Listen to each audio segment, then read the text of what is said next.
নেতাকর্মীরা আমাদের কাছে আসে, কিছু মানুষ আমাদের কাছে আসে, বাট ম্যাক্সিমাম ভোটারদের আসতে পারে না।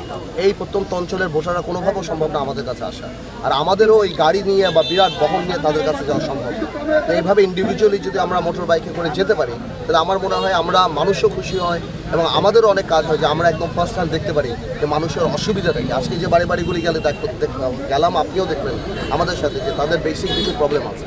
তো এই প্রবলেমগুলি কখনো আমাদের কানে আসবে না যদি আমরা না যাই। তো এই কারণেই মোটর বাইক দিয়ে নেওয়া যায় কোনো উপায়ও নাই। আপনি দেখলেন রাস্তাঘাটের যে অবস্থা, motorcycle is the only way that you can reach there. যে শুধুমাত্র কিছু দৃশ্যমান উন্নয়ন করা আর রাস্তাঘাটের বরাদ্দ আসছে আর চুরি নিচ্ছে, বরাদ্দ আসছে আর চুরি নিচ্ছে। 17 বছর তো আমরা জানি যে চুরির একটা মানে স্বর্গ রাজ্যে পরিণত হয়েছিল, আর ভোলাও তার বাইরে না। একটা রাস্তা কিন্তু এমন না যে বরাদ্দ করা হয় নাই, বরাদ্দ করা হয়েছে বছরে 3বার 4বার করে একটা রাস্তা বানানো হয়েছে, শুধু বরাদ্দ আসছে আর টাকা চলে গেছে। আপনারা দেখলেন তো, আপনি কল্পনা করেন শীতের সময়, এই বর্ষার সময় এখানে মানুষের কি অবস্থা। তো আমি মনে করি মেজর দাবিগুলি গ্যাস থেকে আরম্ভ করে মেডিকেল কলেজ বা ভোলা বরিশাল সেতুর পাশাপাশি এই সাধারণ মানুষ যারা, এদের জন্য এই রাস্তাঘাট এবং ভালো পানি খাওয়ার যে ব্যবস্থাটা, ডিপ টিউবওয়েলগুলি সব নষ্ট হয়ে গেছে।